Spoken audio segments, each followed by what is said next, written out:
What if I told you that someone in your life has systematically erased your memories and replaced them with lies? As you watch this video, your personal history might be under attack. The conversations you remember having, the promises that were made to you, the abuse you experienced. Someone might be convincing you that none of it happened the way you remember. In the next 30 minutes, I'm going to expose the 8 most dangerous memory manipulation techniques that abusers use to rewrite your personal history, literally. These aren't just mind games. They're sophisticated psychological warfare tactics that can make you question your sanity. By the end of this video, you'll know exactly how to protect your memories from being stolen and rewritten. Welcome back to Shadow Psyche, where we expose the daily dark psychology tactics used against you and teach you how to protect yourself. I'm Brian, and over the past 15 years, I've studied how manipulators don't just control your present. They systematically rewrite your past to control your future. Today, I'm going to reveal the 8 most devastating memory manipulation techniques that abusers use to steal your personal history and replace it with their version of events. These techniques are so sophisticated that victims often defend the very people who are erasing their memories. By the end of this video, you'll know precisely how to recognize when someone is manipulating your memories, understand why your brain becomes vulnerable to historical revision, and have concrete tools to protect your personal history from being rewritten by others. But first, let me be clear. This information is for protection only. We're not teaching you how to manipulate memories, but how to recognize when yours are stolen and defend against memory thieves. The memory thief story. Let me tell you about Maria, a successful attorney who came to me after what she described as losing her mind and her past. For 15 years, she'd been married to someone who had systematically rewritten every significant memory of their relationship. When Maria first met her husband, he was charming and attentive.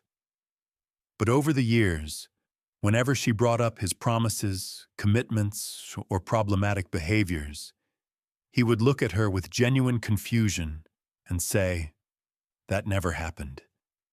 You must be thinking of someone else." When Maria came to see me, she had lost confidence in her memory. She couldn't remember if her husband had promised to support her career, if he had said those cruel things during their fights, or if the romantic early days of their relationship had ever existed. "I used to have such a clear memory," she told me. "I could remember conversations word for word, details from years ago. But now I can't trust anything I think I remember. He seems so certain about everything, and I feel like I'm losing my mind." Maria wasn't losing her mind. She was the victim of systematic memory manipulation, a form of psychological abuse that rewrites your personal history to serve the abuser's agenda. The science of memory manipulation. Before we dive into the 8 techniques, you need to understand what's happening in your brain when someone manipulates your memories. Memory isn't like a video recording that plays back exactly what happened. It's more like a Wikipedia page that can be edited whenever you access it. Your brain reconstructs that memory using available information every time you remember something. This reconstruction process is where memory manipulation becomes possible. When someone provides false information during the reconstruction process, your brain can incorporate it into the memory. Neuroscientists have discovered that memories are stored in neural networks that can be altered through suggestion, repetition, and emotional manipulation. The hippocampus, which processes memories, is particularly vulnerable to stress and emotional manipulation, precisely the conditions that abusers create. Here's the terrifying part. False memories can feel more real than actual memories because they're often created with strong emotional content and repeated reinforcement. Your brain cannot distinguish between a memory that happened and one that was skillfully implanted. Memory manipulation exploits three key vulnerabilities: the reconstructive nature of memory, the emotional enhancement of false memories, and the social validation of shared memories. Abusers become experts at exploiting all three vulnerabilities simultaneously. The historical revision. The first memory manipulation technique is historical revision, the systematic alteration of past events to change their meaning or significance. This isn't just denying that something happened. It's changing the context, the sequence, or the details to create an entirely different narrative. Here's how it works. The abuser takes a real event that happened, but changes key details to alter its meaning. They might change who said what, when something occurred, or the circumstances. The event itself isn't denied, but its significance is completely transformed. For example, let's say you had a fight where your partner said cruel things, and you cried. Months later, when you bring up this incident, they don't deny that the fight happened. Instead, they say, "You're remembering it wrong. You were the one who said those things to me. I was defending myself. You always twist things around to make yourself the victim." The historical revision technique is particularly effective because it contains elements of truth. The fight did happen, emotions were involved, and harsh words were said. But by changing who did what, the abuser transforms themselves from perpetrator to victim and makes you question your role in the conflict. I worked with a client named James, whose father had used this technique throughout childhood. Every time James remembered his father's angry outbursts, his father would revise the story. "I wasn't angry. I was disappointed. You were being disrespectful, and I had to correct your behavior. If you remember it as anger, you felt guilty about what you'd done." Over time, James began to believe that his father's abuse was justified discipline, and that his memories of fear and pain were signs of his guilt and wrongdoing. Protection strategy. Keep a private journal of significant events, including dates, times, and specific details. You'll have contemporary records to reference when someone tries to revise history. Trust your initial emotional responses. They're harder to manipulate than factual details. The memory implantation system. The second technique is the memory implantation system, creating entirely false memories that never happened at all. This goes beyond revising real events. It involves planting completely fabricated memories in your mind. Memory implantation works through a process called source confusion. Your brain stores information about events separately from information about where those events came from. Skilled manipulators exploit this by providing vivid, detailed descriptions of events that never happened, then allowing your brain to misattribute these descriptions as actual memories. The process typically involves several steps. First, the manipulator plants a seed of suggestion about an event. Then, they provide increasingly detailed descriptions of this fictional event. They use emotional language to make the false memory feel significant. Finally, they reference the false memory repeatedly until it becomes integrated into your personal history. Here's a real example. Sarah's mother wanted to justify her controlling behavior, so she began telling Sarah stories about how wild and irresponsible Sarah had been as a teenager. She would say, "Remember when you snuck out and got into that car accident? I was so worried about you. That's why I must keep such a close eye on you." The problem was that Sarah had never snuck out or been in a car accident as a teenager. But her mother told this story so often with such vivid detail and emotional intensity that Sarah began to remember the incident. She started feeling guilty about this reckless behavior that had never actually occurred. The memory implantation system is hazardous because the false memories often feel more real than actual memories. They're created with strong emotional content and repeated reinforcement, making them psychologically compelling even when they're completely fabricated. Protection strategy. Be suspicious of memories that only come up in the context of someone trying to prove a point about your character or behavior. Real memories usually have multiple associations and can be remembered from different angles.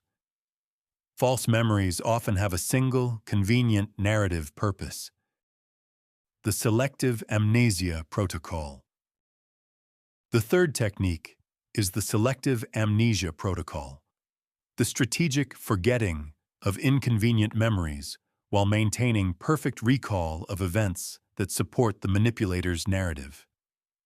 This technique makes the abuser appear to have genuine memory problems while demonstrating sophisticated memory control. Here's how it works. The abuser claims to have no memory of their promises, commitments, or abusive behaviors, but they remember every detail of your mistakes, failures, or moments of weakness. They might say, "I don't remember saying that," or "That doesn't sound like something I would do," while simultaneously recalling with perfect clarity every time you were late, forgot something, or made an error. The selective amnesia protocol is particularly insidious because it mimics genuine memory problems. The abuser appears confused and concerned about their memory issues, making you feel guilty for pressing them about things they can't remember. Meanwhile, their selective recall creates a historical record where you're always the problem and they're always the victim. I worked with a client named David, whose business partner used this technique to avoid accountability for financial commitments. The partner would forget every agreement to pay David back money, every promise to handle specific responsibilities, and every commitment to clients. But he remembered every detail of David's mistakes, every time David had been late to a meeting, and every instance where David had fallen short of expectations. This selective memory created a business relationship where David felt constantly guilty and responsible for problems, while his partner appeared to be the long-suffering victim of David's incompetence. The partner systematically avoided his responsibilities while building a case against David's character. Protection strategy. Document agreements and commitments in writing. Notice patterns in what someone remembers versus what they forget. Genuine memory problems are usually random and affect all memories, not just inconvenient ones. The emotional recoloring technique. The fourth technique is emotional recoloring, which changes the emotional context of memories to alter their psychological impact. This technique doesn't change the facts of what happened, but it changes how you feel about those facts, ultimately changing the meaning of the memory itself. Emotional recoloring works by reframing the emotional context of past events. Happy memories are recolored as naive or foolish. Painful memories are recolored as learning experiences or necessary corrections. Abusive incidents are recolored as expressions of love or concern. For example, let's say you remember your partner surprises you with a romantic dinner early in your relationship. Later, when you're having problems, they might recolor this memory by saying, "I only did that because I felt sorry for you. You seemed so lonely and desperate. I tried to be nice, but you read too much into it." The facts haven't changed. The dinner happened. It was romantic. It was a surprise. But the emotional context has been completely altered. What was once a happy memory of love and thoughtfulness becomes a painful memory of pity and manipulation. I remember working with a woman named Lisa, whose mother used emotional recoloring to control her adult relationship with her family. Lisa's positive childhood memory was recolored as evidence of her mother's sacrifice and Lisa's selfishness. "Remember how I used to take you to the park every day?" her mother would say. "I was exhausted from working 2 jobs, but I dragged myself out there because you were so demanding. Other kids could entertain themselves, but you always needed constant attention." The memory of fun times at the park became recolored as evidence of Lisa's selfishness and her mother's martyrdom. This emotional recoloring made Lisa feel guilty about her childhood happiness and more compliant with her mother's current demands. Protection strategy. Pay attention to how your feelings about past events change, especially after conversations with certain people. Record your initial emotional responses to events. They're often more accurate than revised feelings that come later. The witness corruption system. The 5th technique is the witness corruption system. Manipulating other people's memories or perceptions to create false validation for the abuser's version of events. This technique recognizes that we often rely on others to validate our memories, especially when uncertain about details. The witness corruption system gets other people to support the manipulator's false narrative. This might involve telling others a distorted version of events before you can share your perspective, recruiting allies who will back up false stories, or manipulating other people's memories using the same techniques they use on you. Here's how sophisticated this can become. The manipulator will first approach mutual friends, family members, or colleagues and share their version of events.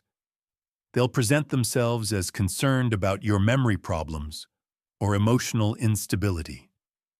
They might say something like, "I'm worried about Sarah. She's been remembering things that didn't happen. Yesterday, she insisted I promised to help her move, but I never said that. I think she might be having some breakdown." When you later try to get validation from these same people, they've already been primed to see you as unreliable and the manipulator as the concerned, stable one. They might even remember events the way the manipulator described them, especially if they weren't paying close attention then. I worked with a client named Michael, whose ex-wife used this technique during their divorce proceedings. She would call his family members and friends, expressing concern about his drinking problem and aggressive behavior, problems that didn't exist. She would reference specific incidents that had been completely fabricated or drastically distorted. By the time Michael tried to get support from his own family and friends, they had already been convinced that he was unstable, and his ex-wife was the victim. The witness corruption was so complete that even people who had known Michael for years began to doubt his version of events. Protection strategy. Be the first to share your perspective with important people. Don't assume that others will automatically see through manipulation. Build relationships with people who know you well enough to recognize when someone is trying to corrupt their perception of you. The timeline distortion method. The 6th technique is timeline distortion, manipulating the sequence and timing of events to change their meaning and significance. This technique recognizes that when events happen, it is often as important as what happened, and by changing the timeline, you can completely alter the narrative. Timeline distortion works by moving events forward or backward in time, compressing long periods into short ones, or stretching brief incidents into extended patterns. The manipulator might claim that something happened just once when it was a pattern, or insist that a recent event occurred years ago to minimize its significance.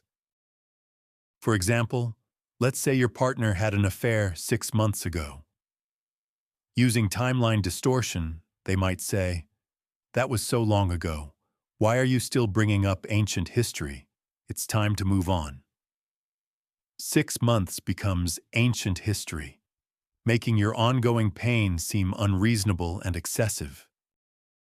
Conversely, they might take a single incident from years ago and present it as if it just happened.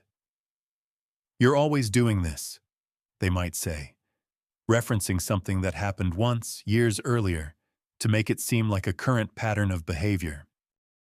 I worked with a client named Jennifer, whose boss used timeline distortion to avoid accountability for workplace harassment. When Jennifer finally reported his inappropriate behavior, he claimed that the incidents she was describing had happened years ago and that she was holding grudges about ancient history. In reality, the most recent incident had occurred just 2 weeks before Jennifer's report, and the pattern of harassment had been ongoing for months. However, by distorting the timeline, the boss made Jennifer's complaint seem petty and vindictive rather than a legitimate report of current workplace abuse. Timeline distortion is particularly effective because memory for timing is often less precise than memory for events themselves. You might remember clearly what happened, but be less confident about exactly when it occurred, making you vulnerable to timeline manipulation. Protection strategy. Keep a dated record of significant events. When someone tries to distort timelines, you'll have objective evidence of when things occurred. Pay attention to language that minimizes recent events, "that was so long ago," or exaggerates the frequency of old events, "you always do this." The context stripping operation. The 7th technique is context stripping, removing the circumstances and background information that give events their true meaning. This technique takes real events, but strips away the context that would make the manipulator look bad, leaving only the parts that support their narrative.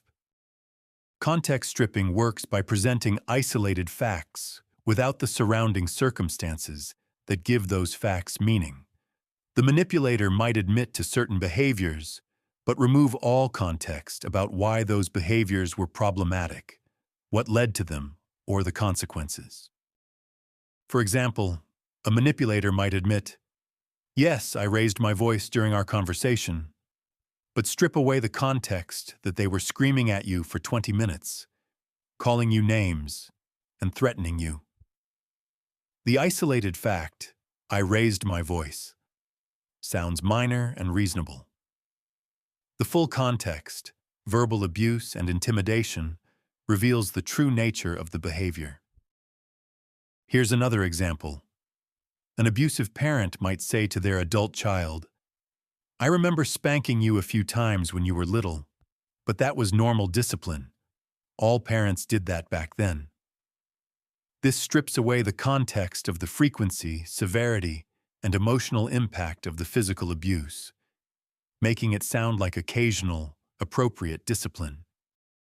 I worked with a woman named Carol, whose husband used context stripping to minimize his financial abuse. He would admit to managing the family finances, but strip away the context that he had hidden bank accounts, prevented Carol from accessing money, and used financial control to prevent her from leaving the relationship.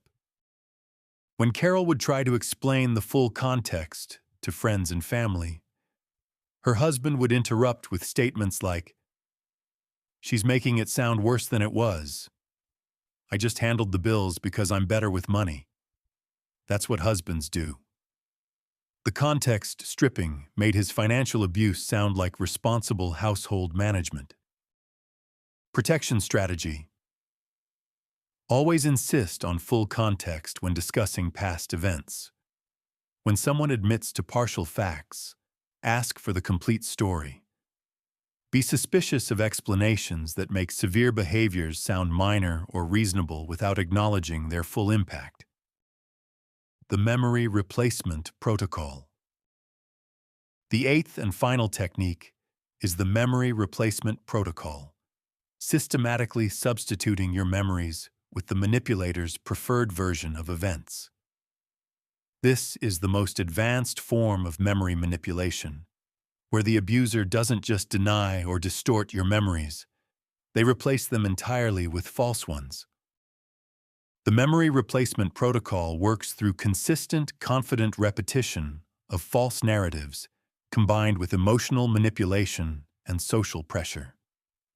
The manipulator tells their version of events so often, with such conviction and detail, that your brain begins to accept their version as more reliable than your memories. This technique often involves memory layering, building false memories on top of real emotional experiences. The manipulator might acknowledge that you felt hurt or angry, but entirely replace the story of why you felt that way. They validate your emotions while stealing the memories that caused them. For example, you might remember feeling devastated after a conversation with your partner. The memory replacement protocol doesn't deny that you felt devastated. It replaces the memory of what caused that feeling. You were upset because you realized how much you had hurt me, they might say. You felt terrible about the way you had been treating me, and that's why you were crying.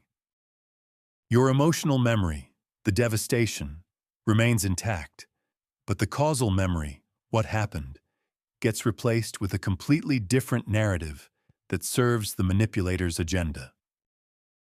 Protection strategy. Trust your emotional memories even when uncertain about factual details. Your feelings are more complicated to manipulate than your thoughts.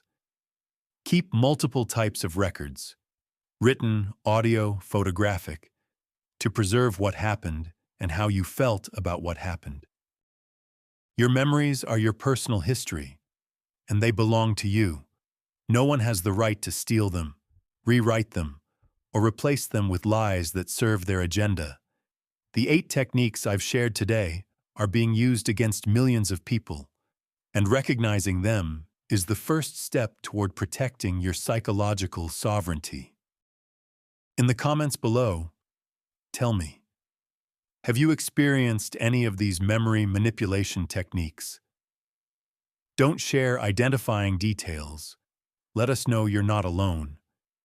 Your awareness might help someone else recognize what's happening to them. If this video helped you understand how your memories might be under attack, share it with someone you care about. Knowledge is our best defense against those who steal our past to control our future. Next week, we're diving into the echo chamber effect, creating false reality bubbles. We'll explore how manipulators create entire artificial realities that trap their victims in psychological prisons. Remember, your memories are valid, your experiences matter, and your history belongs to you. Don't let anyone convince you otherwise. Hit subscribe and the bell icon to join our community of memory defenders.